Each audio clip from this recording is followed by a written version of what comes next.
100 ವರ್ಷದ ಇತಿಹಾಸದ ದೇವಸ್ಥಾನ. ಕನಕಪುರ ಹಿಂದಿನ ಇತಿಹಾಸ ದೇವಸ್ಥಾನ ಅಂದರೆ ಮಣ್ಣಿನ ದೇವಸ್ಥಾನ, ಅಂದರೆ ಹೊಳೆ ಇದ್ದಂಗಿತ್ತು, ಮುನಿಯಪ್ಪನ ದೇವಸ್ಥಾನ ಇದ್ದಂಗಿತ್ತು. ಇವತ್ತು ರತ್ನಳ್ಳಿ ಗ್ರಾಮಸ್ಥರು ಹಾಗೂ ಆಜುಬಾಜು ಗ್ರಾಮಸ್ಥರು ಹಾಗೂ ನೌಕರ ವರ್ಗದವರು, ಅಂದರೆ ಹೆಚ್ಚಿನ ಹೊರಗಡೆ ಜನ ನಮಗೆ ತುಂಬ ಸಹಾಯ ಮಾಡಿದ್ದಾರೆ. ಊರಿನ ಗ್ರಾಮಸ್ಥರು ಸಹ, ಹೊರಗಡೆ ಅಕ್ಕಪಕ್ಕ ಗ್ರಾಮಸ್ಥರು, ನೌಕರ ವರ್ಗದವರು ಎಲ್ಲ ನಮ್ಮ ತುಮಕೂರು ಜಿಲ್ಲೆ ವರ್ಗದವರು ಸುಮಾರು 4,000 ಜನ ನಮ್ಮ ವೀರ ಆಂಜನೇಯ ಸ್ವಾಮಿ ದೇವಸ್ಥಾನಕ್ಕೆ 4,000 ಜನ ಹೆಚ್ಚು ಸಹಾಯ ಮಾಡಿದ್ದಾರೆ. ಯಾವುದೇ ರೀತಿಯ ದುಡ್ಡು ಬಂದಂಥ ದುಡ್ಡನ್ನು ಇವತ್ತು ಈ ದೇವಸ್ಥಾನ ಆಗಬೇಕಾದ್ರೆ ನಮ್ಮ ಊರಿನ ಗ್ರಾಮಸ್ಥರುಗಳು ಹಾಗೂ ಆಜುಬಾಜು ಗ್ರಾಮಸ್ಥರುಗಳು ಹಾಗೂ ನಮ್ಮ ಮಂಡ್ಯ ತಾಲೂಕು ಬಾಳೂರು ಹೋಬಳಿಯ ನಮ್ಮ ತುಮಕೂರು ಜಿಲ್ಲೆಯ ಎಲ್ಲ ಪ್ರತಿಯೊಬ್ಬ ₹1 ಕೊಟ್ಟರು ನಮಗೆ ಇವತ್ತು ಈ ಸ್ಥಿತಿ ದೇವಸ್ಥಾನ ಆಗಬೇಕಂದ್ರೆ ನಮ್ಮ ಗ್ರಾಮಸ್ಥರು ನಾವು ಇವತ್ತು ಈ ದೇವಸ್ಥಾನ ಇವತ್ತು ಮಾಡಬೇಕಾದ್ರೆ 4 ವರ್ಷದ ಹಿಂದಿಂದಲೂ ಪ್ರತಿಯೊಂದು ಹಳ್ಳಿಗೂ ಹೋಗಿ ಊರಿನ ಜನಗಳು ಎಲ್ಲರೂ ಹೋಗಿ ಹೇಳ್ಕೊಂಡು ಭಿಕ್ಷೆಯನ್ನು ಬೇಡಿದ್ದೀವಿ. ಈ ದೇವಸ್ಥಾನಕ್ಕೆ ಬರಬೇಕಾದ್ರೆ ನಾವು ಭಿಕ್ಷೆಯನ್ನು ಬೇಡಿದ್ದೀವಿ. ಭಿಕ್ಷೆ ಬೇಡಿ ದೇವಸ್ಥಾನ ಇವತ್ತು ಈ ರೀತಿ ಅಭಿವೃದ್ಧಿಯಾಗಿದೆ. ಇದು ಇನ್ನು ಮುಂದೆ ಅಭಿವೃದ್ಧಿ ಆಗಬೇಕಂತ ಹೇಳಿ ನಾವು ಸವಿನಯ ಪ್ರಾರ್ಥನೆ ಮಾಡಿಕೊಂಡು ಕರ್ಪೆ ಗ್ರಾಮದ ಇದೇ ರೀತಿ ದೇವಸ್ಥಾನವನ್ನು ಮುಂದುವರಿಸಿಕೊಂಡು ಹೋಗಿ ಎಲ್ಲರಿಗೂ ವಿಜಯ ಆಂಜನೇಯ ಸ್ವಾಮಿ ಹೆಚ್ಚು ಇದನ್ನು ಕೂಡ ಶಕ್ತಿ ಕೊಡಬೇಕು ನಮ್ಮ ಜನಗಳಿಗೂ, ನಮ್ಮ ಕೊಟ್ಟಿರೋ ಭಕ್ತರಿಗೂ ಅಂತ ನಮ್ಮಲ್ಲಿ ಸವಿನಯ ಪ್ರಾರ್ಥನೆ.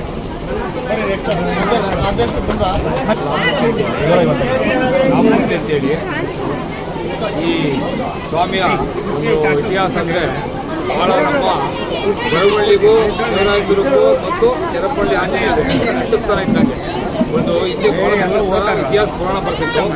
ಅದೇ ಥರ ನಾವು ಒಂದು ಗ್ರಾಮ ಭಾಳ ಚಿಕ್ಕದಾಗಿತ್ತು, ಒಂದು ಹುತ್ತ ಬೇರೆ ಬೆಳೆದಿತ್ತು. ಆ ಹುತ್ತನ್ನೆಲ್ಲ ಇದಾಗಿ ಭಾಳ ಇದ್ದ ನಂತರ ಭಾಳ ಇಲ್ಲಿ ಒಂದು ನಮಗೆ ಭಾಳ ಸರ್ಪದ ಥರ ಇಲ್ಲಿ ಎಲ್ಲ ಒಂದು ಜನಗಳಿಗೆ ಕಾಣಿಸ್ತಾ ಇತ್ತು. ಅದನ್ನು ಆದಾಯ ಮಾಡಿ ನಾವು ಏನಾದರೂ ಮಾಡಿ ಇದನ್ನು ಇಂಪ್ರೂವ್ ಮಾಡಬೇಕು ಅಂತೇಳಿ ಎಲ್ಲ ಗ್ರಾಮಸ್ಥರುಗಳು ಎಲ್ಲ ಸೇರಿ ಮಾತಾಡಿ ಒಬ್ಬ ಅರ್ಚಕರಿಗೆ ಪ್ರೇರೇಪಣೆಯಾಗಿ ಅರ್ಚಕರು ಅವರು ಒಂದು ಸತಿ ಬಂದು ನಮ್ಮ ಊರಿಗೆ ಕೂತ್ಕೊಂಡು ಮಾಡಬೇಕು ಅಂತ ಶ್ರಮಪಟ್ಟರು. ಆಗ ನಮ್ಮ ಊರಿನ ಗ್ರಾಮದವರೆಲ್ಲ ಸೇರ್ಕೊಂಡು ಆಯಿತು, ಭಾಳ ಶಿಥಿಲವಾಗ್ಬಿಟ್ಟಿತ್ತು ದೇವಸ್ಥಾನ, ಭಾಳ ಹಳೆಯ ದೇವಸ್ಥಾನ ಆಗೋಯಿತು. ಆದ್ದರಿಂದ ಒಂದು 150 ವರ್ಷಗಳ ಇತಿಹಾಸ ಇತ್ತು, ಭಾಳ ಉತ್ತ ಬೆಳೆದ್ಬಿಟ್ಟಿತ್ತು. ಆಂಜನೇಯ ವಿಗ್ರಹಕ್ಕೆ ಉತ್ತ ಬೆಳ್ಕೊಂಡ್ಬಿಟ್ಟಿತ್ತು. ಅದರಲ್ಲಿ ನಾವು ಅದನ್ನೇ ಪೂಜೆ ಮಾಡ್ಕೊಂಡು ಬರ್ತಾ ಇದ್ವಿ. ದೇವಸ್ಥಾನ ಬುಧವಾರ ನಂತರ ಅದೇನಾಯಿತು, ಉತ್ತನೂ ಇದಾಗ್ಬಿಡ್ತು. ಆಮೇಲೆ ಏನೋ ಇತಿಹಾಸದಲ್ಲಿ ಒಂದು ಪ್ರೇರೇಪಣೆಯಾಗಿ ನಮ್ಮ ಸ್ವಾಮಿದವರು ಬಂದಿಲ್ಲಿಗೆ ಬಂದು ಬರೀ ಸೀಟ್ ಹಾಕ್ಸ್ಬೇಕು ಅಂತ ನಾವು ಕೇಳ್ಕೊಂಡ್ವಿ. ಅವ್ರನ್ನ ಭಾಳ ಇದಕ್ಕೆ ಅವ್ರೇನು ಮಾಡಿದ್ರು, ಬೇಡಪ್ಪ ನೋಡೋ ತಡೀರಿ, ಏನಾದರೂ ಪ್ರಯತ್ನ ಮಾಡೋಣ, ಎಪ್ಪತ್ತೇರ ಗುರುಬಲ ತಿರುಗಿದೆ ಅಂತ ಹೇಳ್ಬಿಟ್ಟು ಒಬ್ಬರು ಅರ್ಚಕರು ನಮ್ಗೆ ವಾಗ್ದಾನ ಕೊಟ್ಟರು. ಆ ವಾಗ್ದಾನ ಪ್ರಕಾರವಾಗಿ ನಾವು ಆಮೇಲೆ ಗ್ರಾಮ ಸೇರಿಸ್ಕೊಂಡು ಆಮೇಲೆ ಮಾತಾಡಿ ಆಮೇಲೆ ನಮ್ಮ ಪಕ್ಕದ ಮಠದಲ್ಲಿ ಹೋಗಿ ನಾವು ಸ್ವಾಮೀಜಿಯನ್ನು ಕೇಳಿವಿ. ಸ್ವಾಮೀಜಿ ಈ ಥರ ನಾವು ಮಾಡಬೇಕು ಅಂತ ಇದ್ದೀವಿ ಸ್ವಾಮೀಜಿ, ನಿಮ್ಮದು ಪ್ರೇರೇಪಣೆ ಆಗಬೇಕು, ನಿಮ್ಮ ಆಶೀರ್ವಾದ ಬೇಕು ಅಂತ ಕೇಳಿವಿ.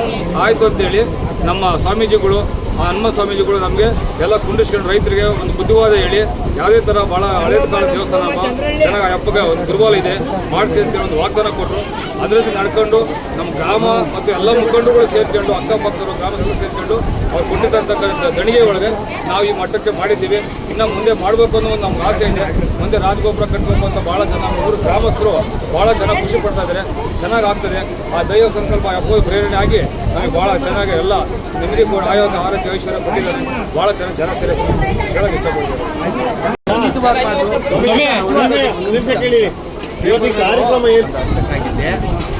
ಈ ಪರಿಚಯ ಇರೋದ್ರಿಂದ ಈ ಊರವರು ನೀವೇ ಬಂದು ಈ ಗಣಪತಿ ಈ ಆಂಜನೇಯ ಸ್ವಾಮಿ ದೇವಸ್ಥಾನನ ಪ್ರತಿಷ್ಠಾಪನೆ ಮಾಡಿಕೊಡ್ಬೇಕು ಅಂತ ನಮ್ಮನ್ನು ಕೇಳ್ಕೊಂಡಾಗ ಖಂಡಿತ ನಮ್ಮ ಮನೆ ದೇವರು ಅವನೇ ಆಗಿರೋದ್ರಿಂದ ನಾನು ಈ ಸೇವೆ ಮಾಡೋಕ್ಕೆ ಖಂಡಿತ ಬರ್ತೀನಿ ಅಂತ ಹೇಳಿದ್ದೆ.